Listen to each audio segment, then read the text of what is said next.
Salut, c'est Eden et aujourd'hui je vais vous parler de la phalloplastie et de la méta-idiotruc, c'est-à-dire de la méta en fait.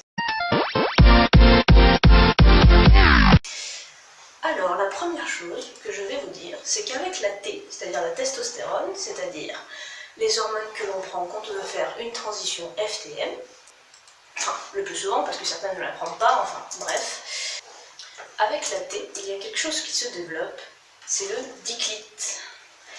Quand on a un vagin, on a ce qui s'appelle un clitoris. La plupart d'entre vous le savent déjà, je suppose, j'espère. Sinon, pour les autres, le clitoris, c'est un petit truc au-dessus du vagin. Voilà. Avec la T, ça pousse un petit peu. Ça pousse pas de 15 cm. Ça pousse, ça peut atteindre les 3-4 cm, et ça devient comme une sorte de petit pénis.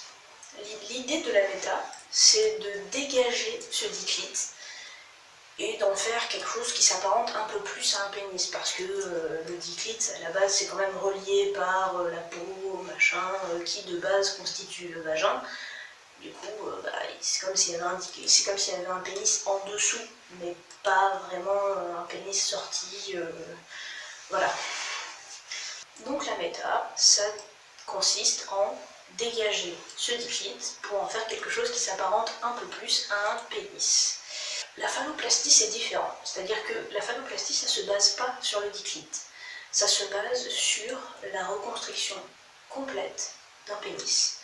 On va prendre de la peau, par exemple du bras, de la fesse, de la cuisse, parfois du dos, voilà, de notre peau à nous, et on va l'enrouler, en gros on va faire un tube avec, voilà, on prend la peau d'ici, on en fait un tube comme ça, on rattache entre les jambes, et on fait des trucs autour et tout, on essaie de construire un gland. À la fin, le but, c'est de faire quelque chose qui se rapproche plus d'un pénis. Alors pourquoi choisir l'un ou l'autre, me direz-vous? Eh bien tout simplement parce que la méta et la phallo ont leurs forces et leurs faiblesses, c'est des opérations qui sont très différentes. Premièrement, la phallo, c'est une opération qui est plus lourde. C'est-à-dire que déjà, vu qu'on prend de la peau sur une de nos parties du corps, on va se retrouver avec de très grosses cicatrices. Par exemple, si on prend de la peau de tout là, on va se retrouver avec tout ça en mode énorme cicatrice. Énorme, moche, très très moche. Ensuite, la phallo, le souci aussi, c'est que c'est pas encore hyper développé comme opération. C'est pas comme une greffe du cœur. C'est pas très connu, pratiqué partout. Enfin, c'est déjà développé évidemment, mieux qu'avant, mais c'est pas encore au top. Et même s'il y a des améliorations au niveau des progrès de la science, etc., voilà, ils ne font pas encore des résultats que la plupart des gens trouvent assez bien. Après, évidemment, si vous trouvez que les résultats de la phallo sont assez bien et que vous n'avez pas peur des complications, etc., foncez et faites ce que vous voulez, évidemment. Hein, ça, c'est juste ce qu'on reproche le plus souvent à la phallo. Ensuite, un autre problème qu'on reproche souvent à la phalloplastie, c'est que la plupart des personnes qui ont vécu une phalloplastie peuvent dire que les sensations sexuelles qu'elles ressentaient avant se sont amenuisées. Quand on fabrique un nouveau pénis, il faut reconnecter tous les nerfs qui permettent le plaisir sexuel, ceux du clitoris, ceux des lèvres, tous les nerfs viennent comme ça, pour pouvoir ressentir un plaisir. Par contre, il y a aussi des points forts à la phallo. Le premier point fort, c'est qu'avec la phallo, on peut avoir un pénis pénétrant. On peut avoir des relations sexuelles avec son pénis, la plupart du temps. Tout simplement parce que quand on reconstruit un pénis, ce que font les chirurgiens, c'est qu'ils placent à l'intérieur un système de pompe, en fait, où en gros, t'as les testicules, t'as le pénis, tu pompes les testicules, comme ça le pénis fait pich, pich, pich, pich, pich, comme un ballon gonflable, en fait.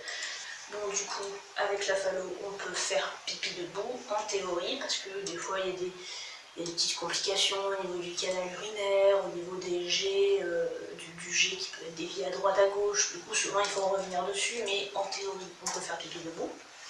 Et le plus, c'est aussi que c'est une opération qui s'améliore au fil des années. Maintenant, la méta, les plus et les moins. On va commencer par les moins, comme pour la phallo. premier mois, ça va être la taille, parce que en fait, d'après ce que moi j'ai compris, même si je m'y connais moins sur la méta que sur la phallo, dans tous les cas je ne m'y connais pas trop sur ce genre d'opération, je raconte que ce que je connais déjà, mais d'après ce que j'ai compris sur la méta, on ne change pas la taille de ce qu'on a en fait. On le dégage, on enlève entre guillemets la peau autour quoi, pour que le truc soit libre. Petit étard dans le vent.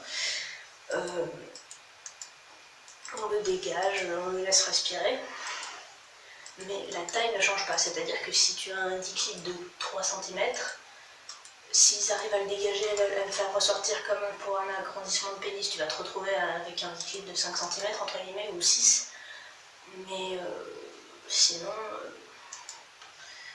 tu vas te retrouver avec un dick de 3 cm quoi. C'est pas hyper. Tu peux pas forcément, en général, avoir de relations sexuelles dans le sens pénétrer quelqu'un avec ton dick fit. Après, pour faire pipi debout, il me semble qu'avec un dick fit, on peut le faire, en théorie évidemment, ça dépend des personnes. Par contre, les petits plus, c'est qu'au niveau des sensations, on ne reconstruit pas un pénis complet. Du coup, en fait, tu gardes ton clitoris. Et enfin, tu gardes ton clitoris d'avant. Tu gardes tous ses nerfs, ses connexions, etc. Donc, sauf complications ou sauf médecin pas doué, normalement, tu gardes à peu près toutes tes sensations, comme avant. Au niveau de l'aspect, tu sais à quoi t'attendre. Tu as déjà ce que tu as entre les jambes. Tu as ton dick, tu vas chez le chirurgien, tu vas juste te retrouver avec, entre guillemets, la même chose, mais avec 2-3 cicatrices en plus et un peu plus dégagé, peut-être un petit peu plus grand, ça j'en sais rien. Personnellement, la méta, je sais pas, en fait, je m'y connais pas assez, je me suis pas assez renseignée sur la méta. Par contre, la phallo, pour l'instant, ça ne m'intéresse pas plus que ça.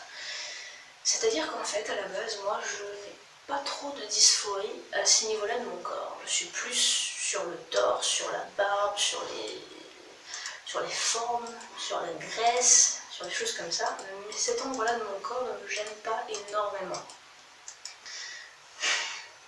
Bon, c'était donc tout ce que j'avais à dire, je pense, que je n'ai rien oublié, j'espère. Et je vais vous laisser pour cette fois. Et je vous dis au mois prochain, du coup.